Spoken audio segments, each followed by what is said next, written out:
Hi, this is Dr. Laura Hannes-Webb, and I'm here with Dr. Mary Wild, a pediatrician, and we were going to talk about how you can make progress during a global crisis. While it may feel like the end time sometime, you can also use it as a starting point, and that's what we want to talk about. And we'll also introduce our 5-day Gift of ADHD challenge that we'll be doing April 6th to April 10th. As a way to get started to think about how can I make progress during, I know I'm in the San Francisco Bay Area and we have what they call lockdown or a stay-at-home order. I also just could call it electively choosing to protect my own health and my family's health and protecting everyone else's health too. So one tip for making progress is to remember that the words you use matter.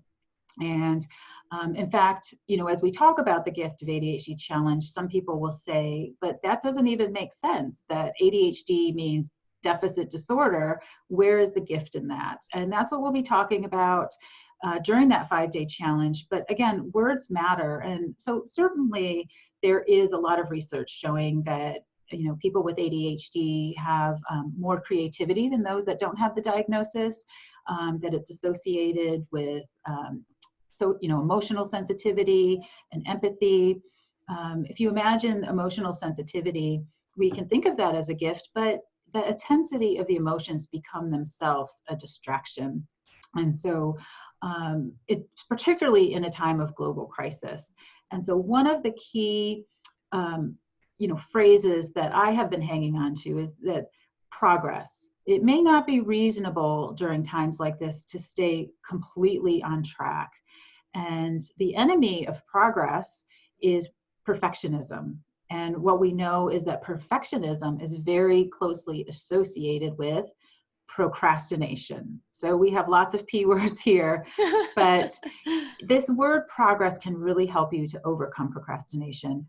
And when I also talk about the gift of ADHD, one of the most important points is why, in terms of the gift, is that even if you have a hard time thinking what your gifts are, that building confidence is directly related to motivation and also to taking action. A lot of times when I do what I call an instant replay, I take that from the sports broadcast. I'll ask clients, when that moment when you had that big project and we set a goal that you would do it, what stopped you? And so many times the answer is they said to themselves, I can't do it. And so one of the goals you can set for yourself right now is to raise your confidence to the highest level possible, because that is going to boost your motivation and it also will increase your attention. And you can imagine the self-talk that goes along with this whole idea of I can't do it. And so that's what we're trying to change here. So Dr. Mary, what do you want to say about the 5-day Gift of ADHD challenge? Yes. Laura, I'm so excited to be doing this with you in about 10 days here. And why don't I go through and introduce the focus areas that we'll be addressing. So day 1, we're going to be talking about what the main 5 gifts of ADHD are. And day 2, we're going to be talking about the super skills that people with ADHD really need to develop to improve their focus, and that all of us can develop to improve our focus. And day 3, we'll be talking about different treatment modalities. And day 4, we'll talk about comorbidities. So this just refers to the other conditions that sometimes come along as a package with ADHD, or that ADHD can increase the risk of. And day 5, we'll be talking about practical applications like career choices and day-to-day applications.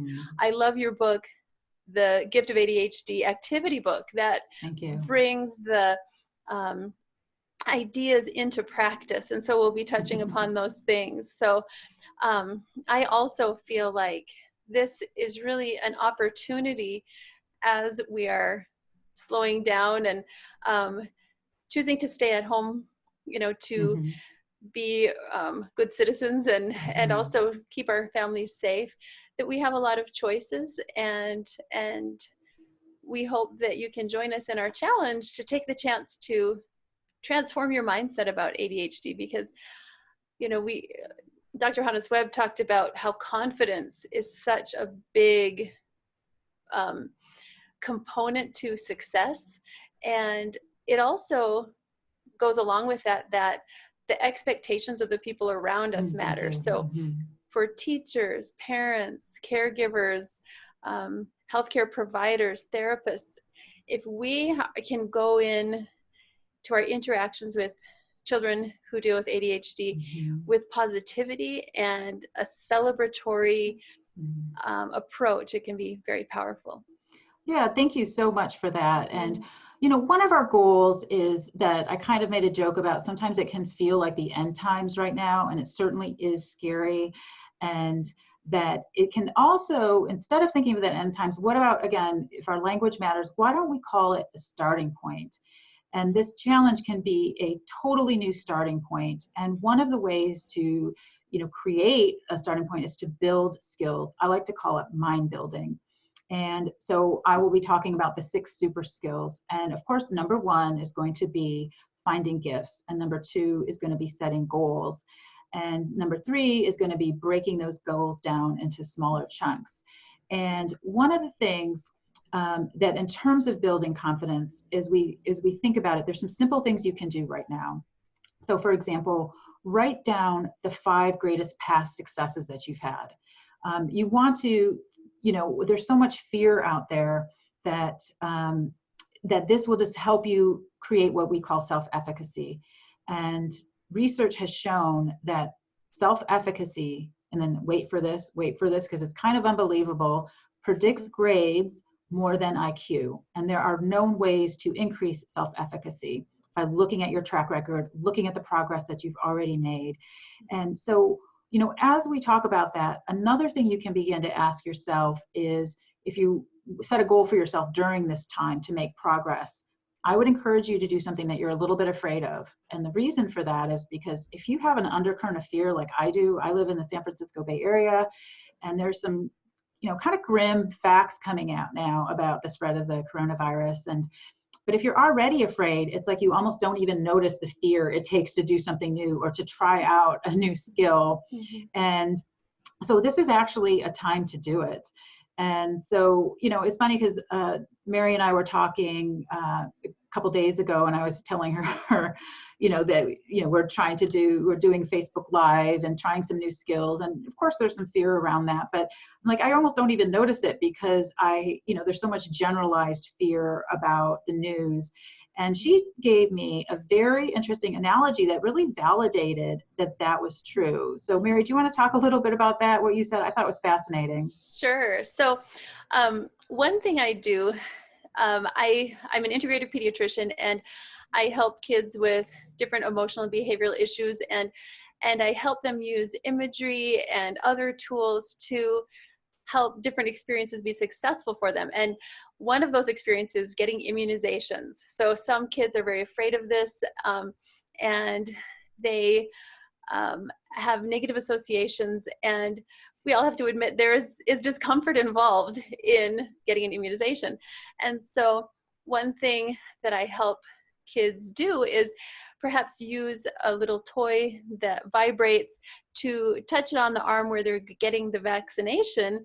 And that just adds some stimulation to the sensory nervous system and kind of dampens the pain response, because there's some bandwidth being taken up by this other sensation. And so similarly, if we already are experiencing some anxiety kind of in the background, that's sort of taking up some of the bandwidth, and maybe it's the time to step in and do something that is good for us, but perhaps we've been held back by fear about, because we might not feel the fear as intensely because the fear is already there anyway. So it will kind of blend in and meld together. So Dr. Hannes Webb and I are doing that a little bit ourselves as we step into you know, trying to be of service and reach out to the community instead of retreating. And aren't we blessed that we have these technological tools to do that? Yeah, and you know what's such a good point is that you know, when you talk about the fear and directly, you know, addressing ADHD, people with ADHD, myself included, have this tendency to what we call build castles in the sky.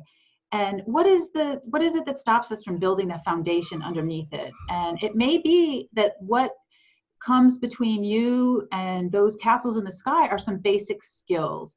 And you may have heard the saying, don't get caught with your skills down. And so this could be a really good chance to build some of those skills. And I know that the other, dirty word that comes up around, building those foundations is procrastination. And we are plagued by that. And I guess I probably shouldn't use the word plague during this time, Right. but we are, if you have ADHD. And so here are some really quick tips, is to remember that one of the main obstacles to getting started is going to be your confidence. So let's revisit our goal to do whatever you can to build your confidence as much as you can. And, also coming back to the fear and the complete disruption of our lives. One of the phrases we can use is the hero's journey. Can you be a hero? I mean, think about all the movies that you see. I mean, what would it be if the beginning of the movie, the protagonist had a wonderful life and things just kept getting more wonderful? I mean, that's not a story. So it is when everything falls apart that you have the opportunity to build something new. And I'm going to put out there that what if you build your mind? What if you became a mind builder? And what that is, the 6 super skills that I'll be talking about are very specific strategies for building your mind. And they absolutely are: 1, find gifts; 2, set the goals; 3, to chunk them down; and 4, to boost motivation. And that can be as simple as asking, what are the benefits of me taking this risk? And what are the costs of me taking these risks? And then after that is going to have a lot of strategies on emotional regulation. And I'm going to give you one right now, which is going to be just take 2-3 minutes for you to do. And it's built on research. And that is called emotional granularity. Write down the feelings that you're feeling right now. Is this the end of the world? Is this a catastrophe? Are you feeling fear? Are you feeling scared? And then go to either your dictionary, or actually you can use Google to also Google Merriam-Webster and find some synonyms for whatever you're feeling.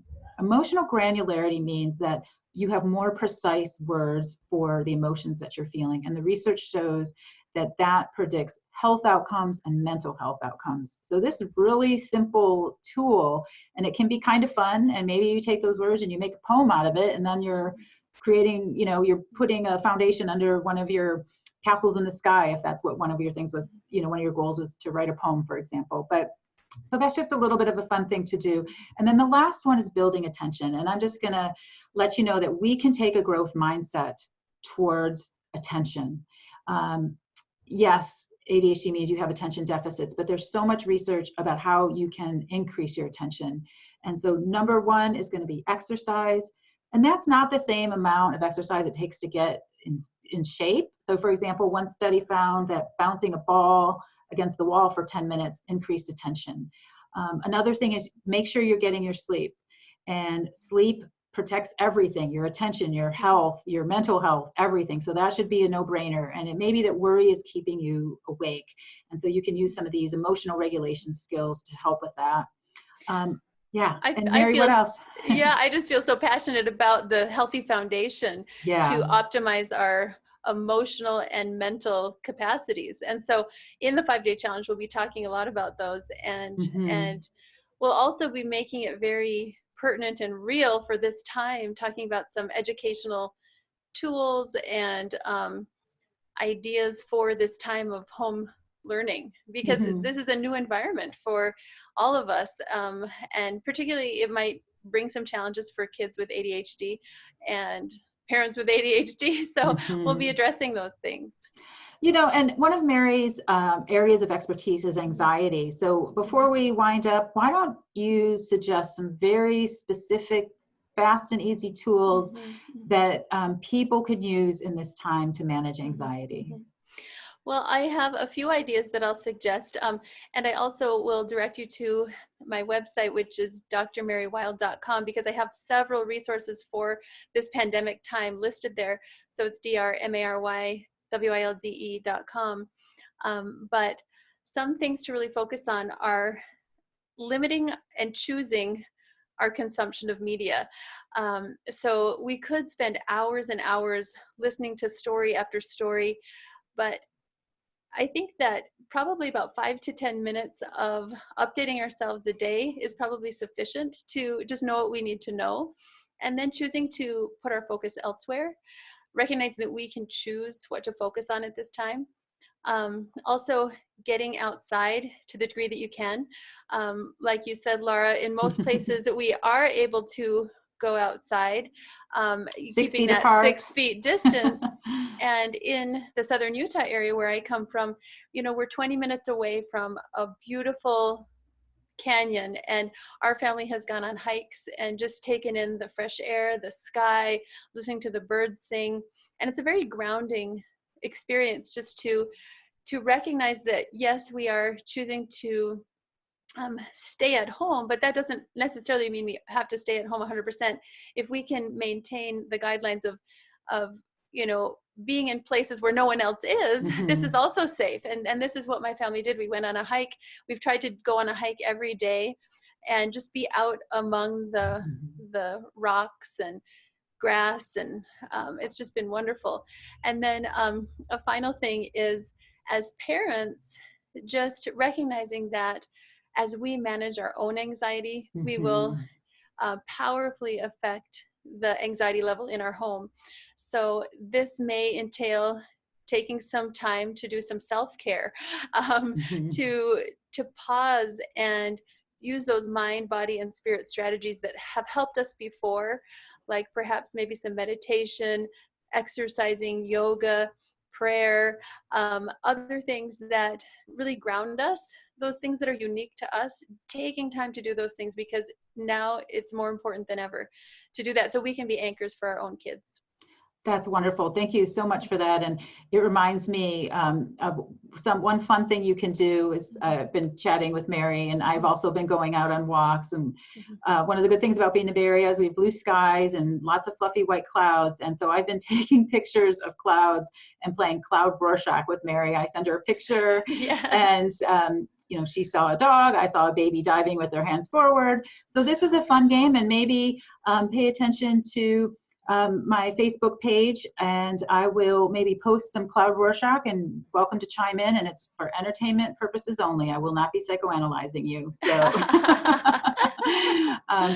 okay, so that's it, and I hope you got some good tips. And remember that this is a time where you can focus on progress and think of it as a new start, as a starting point, and that can, again, our words matter, and you can shift your focus. So thank you.